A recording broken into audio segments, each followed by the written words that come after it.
Olha só, Justiça dos Estados Unidos preparam ordens de prisão contra Alexandre de Moraes. É isso mesmo, isso aqui é uma bomba. Alexandre de Moraes se desespera no STF e toma decisão que pode anular a condenação do ex-presidente Jair Bolsonaro. E ainda você vai ver aqui nesse vídeo agora que ministro se declara impedido e é afastado automaticamente de julgamento.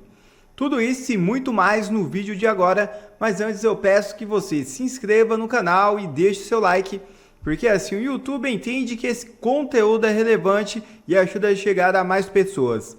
Então, sem delongas, sem enrolação, bora aqui para o vídeo, bora para as notícias. Vamos lá, Consta, começar falando sobre essa questão que envolve Alexandre de Moraes nos Estados Unidos desde ontem, especialmente depois ali do Paulo Figueiredo Show, né, exibido na edição de ontem. Tem se discutido bastante nas redes sociais sobre, bom, tudo aquilo que a gente tem visto nos últimos dias, relatório aparecendo nos Estados Unidos, todas as sanções diplomáticas, a possível delação de Daniel Furcado, as investigações sobre o Master avançando também nos Estados Unidos, as últimas publicações do conselheiro do Trump, Jason Miller, também apontando sempre para a possível prisão de Alexandre de Moraes, e as últimas análises indicam que houve aí uma tentativa, provavelmente do sistema, de entregar a cabeça de Alexandre de Moraes já nas negociações em relação às sanções, né, nessas negociações diretas com os Estados Unidos. Eu queria ouvir a sua opinião, a sua análise sobre o quanto isso está avançando nos Estados Unidos, deve avançar, o quanto todos esses fatores aí apontam para essa possibilidade do sistema ter entregado aí a cabeça de Moraes. Ô Mari, eu torço muito para que isso aconteça.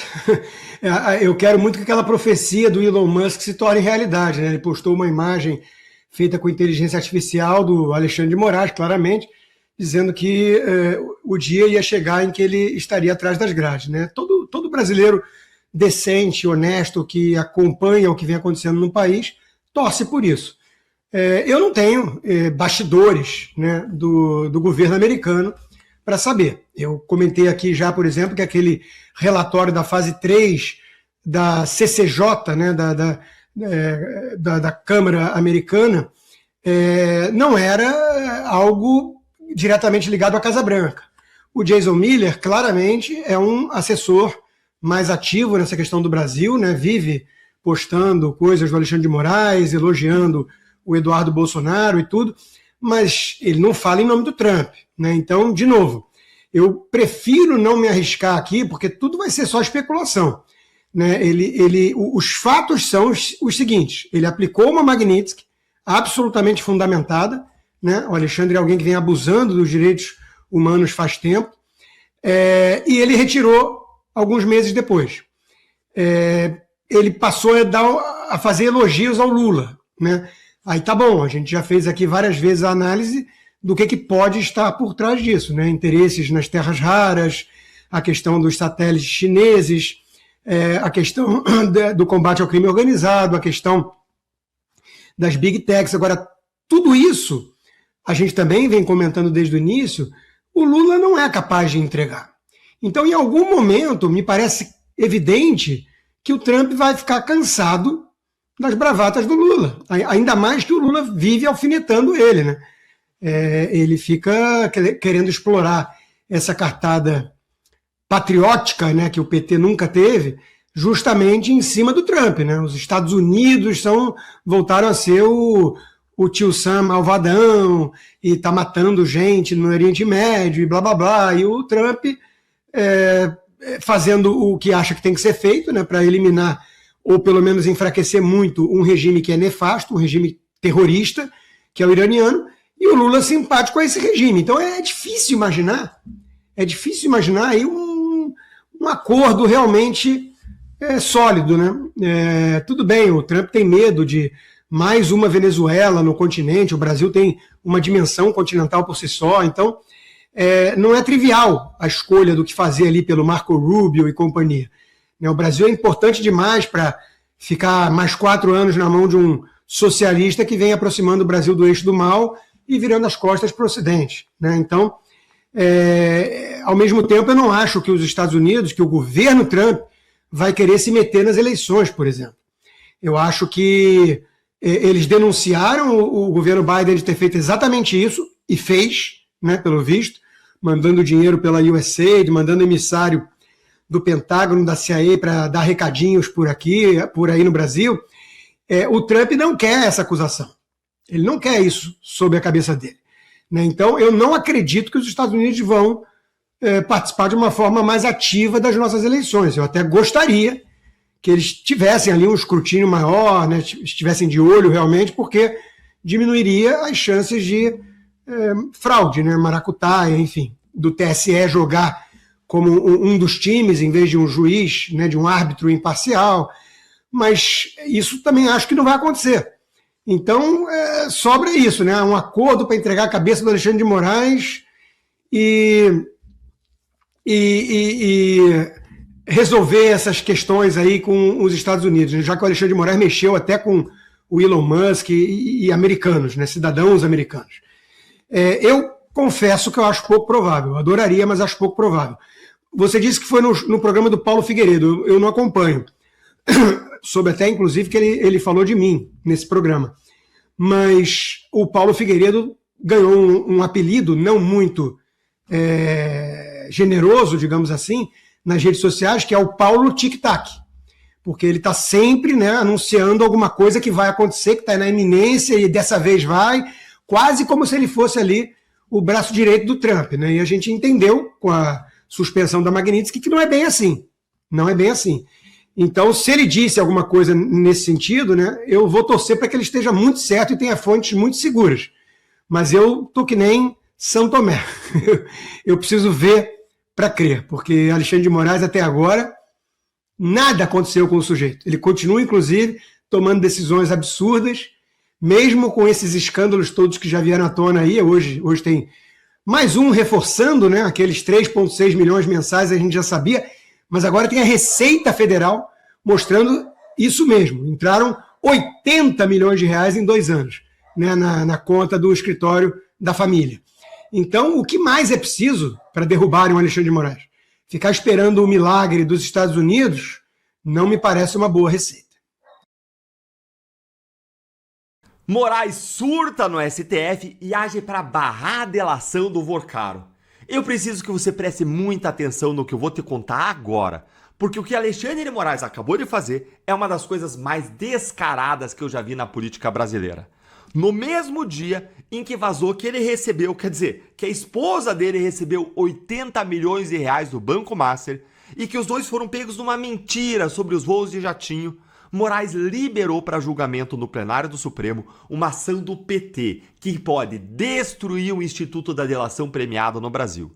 Eu vou te mostrar agora por que isso não é coincidência, é desespero. Primeiro, bora entender aqui o que aconteceu olhando essas duas matérias, do G1 e essa matéria aqui da CNN. As duas revelaram que Moraes, como relator, enviou ao plenário do Supremo uma ação do PT que quer limitar drasticamente os acordos de delação premiada no Brasil. E o que o PT pede nessa ação, hein? Leia aqui comigo e olha, isso aqui é um resumo da ópera, vou ser muito objetivo aqui nos 2 pontos. O primeiro ponto, gente, já está até previsto em lei. Fala o seguinte, que as declarações do colaborador premiado, mesmo quando corroboradas por outras relações recíprocas, não poderão ser o único fundamento para ensejar a decretação de prisões ou bloqueios de bens, por exemplo, ou a sentença condenatória. A gente sempre tomou esse cuidado desde a Lava Jato. Então até aqui vai. Mas olha esse trecho aqui, ó. Que vai ser considerado nulo todo acordo de delação celebrado com o réu em prisão cautelar manifestamente ilegal por falta de voluntariedade. Deltan, mas não tinha que ser assim? Ok, mas o problema é como que isso aqui vai ser usado. Basta entender um pouquinho de política e justiça no Brasil para somar 2 mais 2. Isso aqui vai derrubar praticamente todas as delações, investigações, processos e condenações por corrupção do Brasil inteiro. Porque o que eles vão fazer é, se a prisão ou a investigação chegar em quem eles querem proteger, aí é fácil. Aí eles vão dizer que a prisão do delator era manifestamente ilegal por qualquer razão. Gilmar Mendes é muito criativo nesse ponto. E aí vão anular a delação e anular tudo. Bora dar um passo para trás aqui para entender o que está em jogo. O PT entrou com essa ação aí em 2021, ainda na ressaca da Lava Jato, tentando enfraquecer o instrumento que mais combateu a corrupção no Brasil. A PGR se manifestou contra a ação em 2022, dizendo que nem deveria ser aceita pelo Supremo. E o que o Moraes fez? Sentou em cima da ação. Ficou com ela lá, parada, debaixo da sua relatoria, parada pelo menos desde julho do ano passado, sem mover uma palha. E agora, justamente agora, quando Daniel Vorcaro está montando a sua delação em blocos para entregar políticos, empresários, figurões do mercado financeiro, entregar tudo ali, de mão beijada para André Mendonça, e eu já falei sobre esses blocos aqui da delação em outro vídeo, então clica no sininho para você não perder os conteúdos aqui. Aí justamente agora que a Polícia Federal exigiu que o Vorcaro inclua informações sobre ministros do Supremo, justamente agora que os investigadores dizem que a situação do Moraes é pior do que aquela do Toffoli, tem vídeo sobre isso aqui também no canal, justamente agora Moraes resolve desengavetar essa ação e mandar para julgamento. A CNN, ela conectou os pontos, gente. Não precisa ser nenhum gênio para conectar os pontos. Olha aí. A decisão do magistrado ocorre em meio às negociações do dono do Banco Master, Daniel Vorcaro, com investigadores para firmar um acordo de delação. Documentos da Receita Federal enviados à CPI do crime organizado apontam que o escritório da mulher de Moraes, Viviane Barsi, recebeu 80 milhões de reais do Master entre 2024 e 2025. Se essa ação for julgada procedente, sabe o que acontece? A delação do Vorcaro vai ser anulada, porque foi feita com o réu preso. Simplesmente por isso vou inventar qualquer razão criativa para dizer que a prisão do Vorcaro era ilegal e vão derrubar tudo. A questão não é se o réu está preso ou solto. A questão é sempre se ele tem liberdade para decidir delatar ou não. Além disso, as provas que ele entregar podem ser consideradas insuficientes para qualquer medida contra os delatados, ok? E quem que é um dos principais delatados nesse caso, gente? O problema é que um dos principais delatados nesse caso do Master, é o próprio Moraes e a sua família. E aí ele está levando isso ao julgamento sendo interessado em derrubar e limitar as delações premiadas no Brasil. Isso é usar o poder da caneta de ministro e relator para legislar em causa própria. Olha, pelo padrão do Moraes, ele mesmo está interferindo em investigações e merecia ser preso. É o réu escrevendo as regras do próprio julgamento. Antes de eu te contar como que a gente faz para impedir o Moraes de fazer isso, e antes de eu te contar o que isso tem a ver com o Bolsonaro, eu tenho um recado para você. Hoje, e agora o que eu prometi para vocês. Quem diz quando essa ação vai ser julgada lá no Supremo é o Fachin, presidente do Supremo. Ele que controla a pauta. Nós precisamos que a imprensa e a sociedade civil coloquem pressão máxima para dizer: ministro Fachin, você tem o dever de não pautar esse julgamento enquanto o Vorcaro não finalizar a delação, enquanto essa investigação não for para frente, enquanto existir um conflito de interesses entre o próprio relator Moraes e a questão que está sendo julgada, a questão das delações. Não dá para ir a julgamento enquanto isso. Mas então o que isso tem a ver com o Bolsonaro? Olha, o caso contra Bolsonaro foi construído em cima de uma delação feita com um réu preso ilegalmente, Mauro Cid. Por que preso ilegalmente? Porque ele estava preso muito mais do que 35 dias, que era o limite legal, sem acusação criminal. Mas, vamos ser franco, você acha que eles vão permitir que isso beneficie Bolsonaro? É claro que não, gente. Vão usar seletivamente essa mudança que eles querem fazer, como eles já têm feito, com 2 pesos e 2 medidas. Vão dizer algo como: olha, não aplica para casos passados, só porque está em andamento. Olha só que acaso, está em andamento aqui a do Vorcaro, e vão detonar. Para fechar, gente, me conta aí se você acha que o Fachin deveria pautar esse julgamento agora. E me conta também se você tem alguma esperança de que feita essa mudança se aplicará ao caso Bolsonaro, estando essas mudanças feitas nas mãos dos próprios ministros que condenaram o Bolsonaro, que queriam derrotar o bolsonarismo, e esses próprios ministros aí investigados no caso Master. Me conta nos comentários. Ministro do STJ que foi a evento pago pelo Master se diz impedido. É isso mesmo. Com a decisão, Benedito Gonçalves não participará de julgamentos sobre o banco na corte. O ministro Benedito Gonçalves, do Superior Tribunal de Justiça, apresentou à corte uma declaração de impedimento para julgar qualquer processo relacionado ao Banco Master.